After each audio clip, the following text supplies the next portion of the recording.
रामबाण क्लासेज के इस डिजिटल मंच पे आपका स्वागत है और मेरा नाम है बलराम योगी। और जैसा कि पिछली क्लास में मैंने आपको 1857 की क्रांति के बारे में बताया था, तो आज अपन उसी क्रम में आगे की चर्चा करने वाले हैं। लेकिन आज की क्लास की शुरुआत अपन एक शायरी के साथ में करेंगे कि जो तुझ में है वो तेरी तस्वीर में कहाँ, कि महफिल भी रोएगी हर दिल भी रोएगा, डूबेगी कश्ती मेरी तो शाहिल भी रोएगा, इतना प्यार बांटूंगा इस दुनिया में ए मेरे दोस्त, कि मरने के बाद मेरे आशिक तो क्या मेरा कातिल भी याद रखेगा।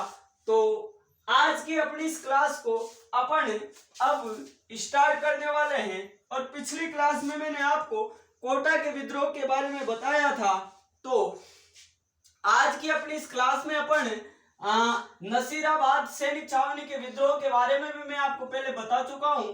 तो अपन आज इस क्लास में एरिनपुरा के विद्रोह के बारे में पढ़ने वाले हैं। तो कैसे यहाँ एरिनपुरा में ये विद्रोह होता है, आज अपन इसकी चर्चा करेंगे। तो एरिनपुरा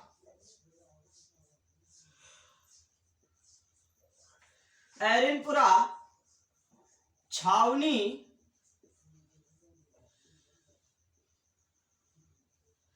का विद्रोह, एरिनपुरा छावनी का विद्रोह। और विद्रोह के अगर शुरुआत की बात करें, यहां पे विद्रोह की शुरुआत कब हुई, तो शुरुआत में आप बताओगे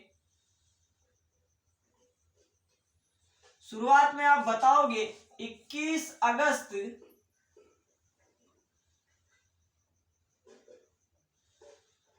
1857 ईस्वी को एरिनपुरा में यहाँ पे 1857 के विद्रोह की शुरुआत हो जाती है।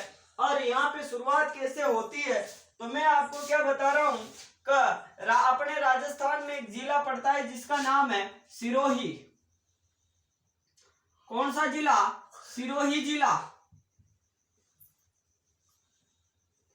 कौन सा जिला पड़ता है? सिरोही जिला।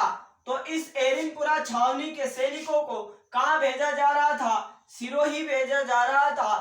तो जब ये सैनिक यहां से यहां पे आए, तो यहां पे आने के बाद में एक स्थान आया और स्थान का नाम था आबू।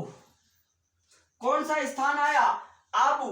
तो आबू के निकट होता क्या है, शीतल प्रसाद मोती खां और तिलक राम के द्वारा विद्रोह कर दिया जाता है। और इस प्रकार इस एरिनपुरा छावनी से 1857 की क्रांति की शुरुआत होती है। तो इस आबू नामक स्थान पर 3 व्यक्ति आते हैं। एक का नाम है शीतल प्रसाद, दूसरे का नाम है मोती खां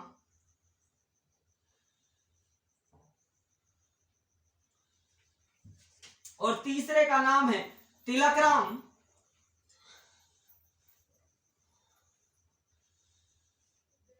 इन तीनों के द्वारा विद्रोह कर दिया जाता है। किनके द्वारा? इन तीनों के द्वारा विद्रोह कर दिया जाता है। तो मैं आपको क्या बता रहा हूं कि एरिनपुरा की सैनिक छावनी के सैनिकों को कहां भेजा जा रहा था? सिरोही।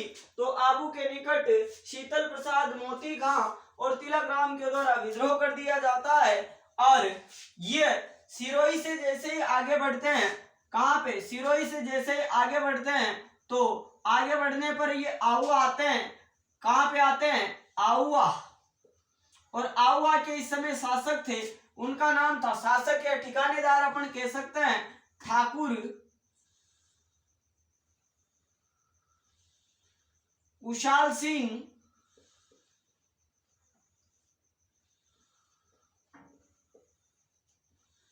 चंपावत।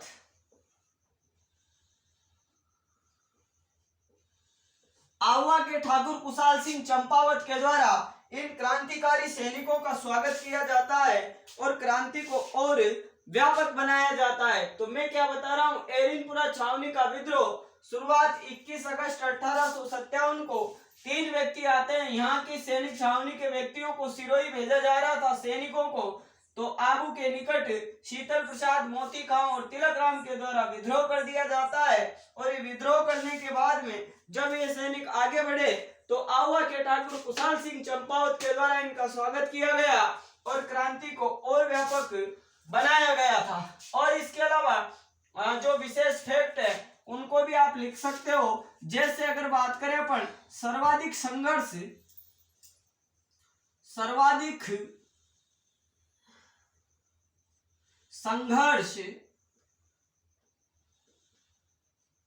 इसी सैनिक छावनी में चला। अगर आपसे पूछे सर्वाधिक व्यापक विद्रोह कहां पे हुआ तो कोटा में, लेकिन अगर आपसे पूछे सबसे लंबे समय तक विद्रोह कहां पे चला था तो इस एरिनपुरा की छावनी के द्वारा सबसे लंबे समय तक विद्रोह किया गया था। और अपन इस सैनिक छावनी ने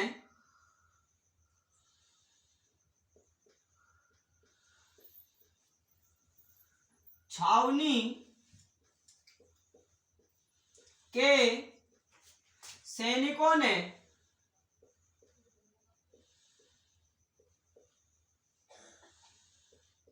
चलो दिल्ली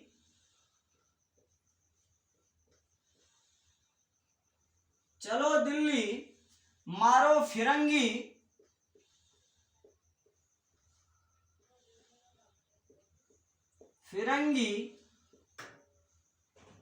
के नारे लगाए। इस सैनिक छावनी के जो सैनिक थे उन्होंने चलो दिल्ली मारो फिरंगी के नारे भी लगाए थे। उसके अलावा इस क्रांति को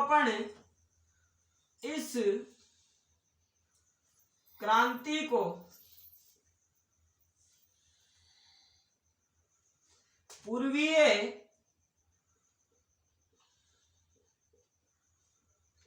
की क्रांति भी कहते हैं। किसकी क्रांति कहते हैं? पूर्वीय की क्रांति कहते हैं। तो एरिनपुरा में विद्रोह 21 अगस्त 1857, 3 नाम शीतल प्रसाद मोती खां और तिलक राम।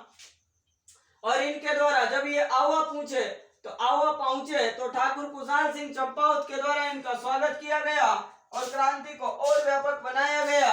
आगे बात करें, सर्वाधिक संघर्ष एरिनपुरा की सैनिक छावनी में हुआ था और इस सैनिक छावनी के द्वारा चलो दिल्ली मारो फिरंगी के नारे भी लगाए गए थे। उसके अलावा मैंने आपको बताया कि इस क्रांति को अपन पूर्वीय की क्रांति भी कहते हैं। अब अपन पढ़ने वाले हैं बिठोड़ा के युद्ध के बारे में, क्योंकि उसके बारे में भी अपन को चर्चा करनी पड़ेगी, तो आप इसको नोट आउट कर सकते हैं। अब अपन पढ़ने वाले हैं बिठोड़ा के युद्ध के बारे में जो 8 सितंबर 1857 को हुआ था। कब हुआ था? 8 सितंबर 1857 को। तो अपन पढ़ेंगे बिठोड़ा के युद्ध के बारे में।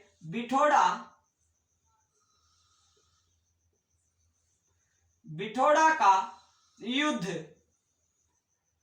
तो एक तरफ तो कौन आएंगे? एक तरफ आएंगे क्रांतिकारी और उनके साथ में ठाकुर कुशाल सिंह चंपावत। तो एक तरफ तो कौन थे? क्रांतिकारी, और इनके साथ में कौन थे? ठाकुर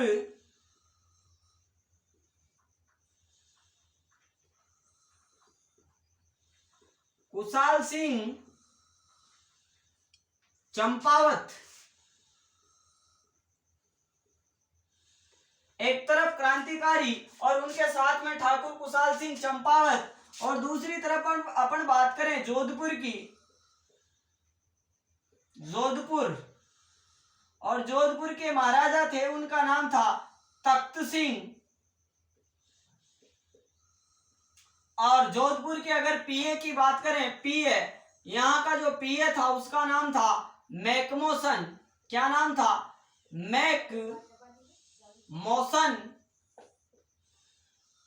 मौसन। और इस तख्त सिंह के द्वारा किसको भेजा गया? ओनाड सिंह को, ओनाड सिंह। और इस मैकमोहन के द्वारा हितकोट को भेजा गया था। किसको? हितकोट को। और इन दोनों की सम्मिलित सेना और ठाकुर कुशाल सिंह की सेना के बीच में यह युद्ध हुआ। युद्ध का मतलब संघर्ष हुआ, और संघर्ष में जीत किसको मिली? तो जीत आप बताओगे ठाकुर कुशाल सिंह चंपावत, और क्रांतिकारियों को इस युद्ध में क्या मिली? विजय मिली। और इस ओनाड सिंह और हितकोट को इसमें हार का सामना करना पड़ा था। तो इनकी क्या हो जाती है? हार। तो बिठोड़ा के युद्ध के बारे में अगर आपसे पूछे कि यह हुआ कब था, तो आप बताओगे 8 सितंबर 1857 को बिठोड़ा का युद्ध हुआ। एक तरफ राजस्थान के जो क्रांतिकारी सैनिक और उनके साथ में ठाकुर कुशाल सिंह चंपावत, दूसरी तरफ जोधपुर के महाराजा तख्त सिंह के द्वारा ओनाड सिंह को और पॉलिटिकल एजेंट मैकमोहन के द्वारा हितकोट को भेजा गया। यानी हितकोट और ओनाड सिंह की संयुक्त सेना को ठाकुर कुशाल सिंह चंपावत के द्वारा डिफीट कर दिया गया, अर्थात पराजित कर दिया गया था। तो यह था बिठोड़ा का युद्ध। अब अपन चेलावास के युद्ध के बारे में भी चर्चा करेंगे, क्योंकि वो युद्ध भी काफी बार पूछा जाता है, तो आप इसको नोट आउट कर सकते हैं। अब अपन पढ़ने वाले हैं चेलावास के युद्ध के बारे में, जिसको अपन काले व गोरों का युद्ध भी कहते हैं। तो साथ में अपन चेलावास के युद्ध की भी बात करते हैं।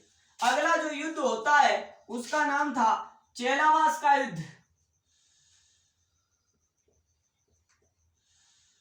चेलावास का युद्ध, या इसी को अपन क्या कह सकते हैं? काले गोरों का युद्ध। और ये हुआ कब था? तो आप याद रखोगे 18 सितंबर 1857 को यह युद्ध हुआ था। कौन सा? चेलावास का युद्ध, या काले गोरों का युद्ध भी कहते हैं। 18 सितंबर 1857 को यह युद्ध हुआ था। और एक तरफ थे इसमें जोधपुर के जो पीए थे मैकमोहन, एक तरफ कौन थे इसमें? मारवाड़ के पॉलिटिकल एजेंट, मारवाड़ के जो पॉलिटिकल एजेंट थे पीए, उनका नाम था मैकमोहन।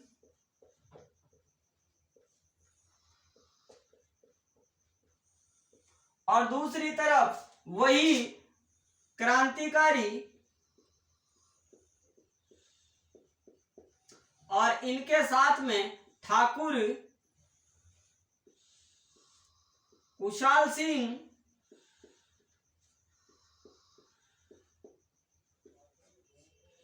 चंपावत। कौन? एक तरफ क्रांतिकारी और इन्हीं के साथ में ठाकुर कुशाल सिंह चंपावत, और दूसरी तरफ मारवाड़ के पीए जिनका नाम था मैकमोहन। तो इन कुशाल सिंह के द्वारा इस मैकमोहन का क्या कर दिया गया? सिर काट दिया गया था। सिर काट दिया गया। मैकमोहन का सिर काटकर धड़ से अलग कर दिया गया। और फिर आगे क्या होता है? जब एजीजी जॉर्ज पैट्रिक लॉरेंस को इस चीज की जानकारी हुई कि भाई यहाँ का जो मामला है वो पीए यहाँ के पॉलिटिकल एजेंट भी नहीं संभाल पाए हैं, तो उन्होंने क्या किया? कर्नल होम्स के नेतृत्व में सेना भेजी और क्रांति का दमन कर दिया। तो कुशाल सिंह चंपावत के द्वारा मैकमोहन का सिर काट दिया गया। फिर अगर बात करें आगे, तो क्रांति का दमन करने के लिए एजीजी ने कर्नल होम्स को भेजा।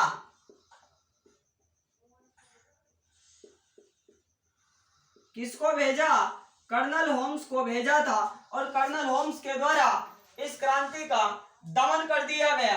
बात करें अपन इस ठाकुर कुशाल सिंह चंपावत की, तो इनके ऊपर राजद्रोह का आरोप लगाया गया। किसका आरोप? राजद्रोह का आरोप। किसका आरोप लगाया? राजद्रोह का आरोप लगाया गया और एक जांच कमेटी बिठाई गई। जांच कमेटी बिठाई गई, जांच समिति, और जांच समिति का नाम था, क्या नाम था? टेलर आयोग। टेलर आयोग। और इस टेलर आयोग ने क्या दी? रिपोर्ट। और रिपोर्ट में इनको क्या बताया? निर्दोष। क्या बता दिया? निर्दोष। तो यह थी एरिनपुरा में क्रांति। तो मैं आपको बता रहा हूं चेलावास का युद्ध, इसको अपन काले व गोरों का युद्ध भी कहते हैं। 18 सितंबर 1857 को यह युद्ध हुआ था। एक तरफ ठाकुर कुशाल सिंह चंपावत और दूसरी तरफ पीए मैकमोहन। तो चंपावत के द्वारा मैकमोहन का सिर काट दिया गया।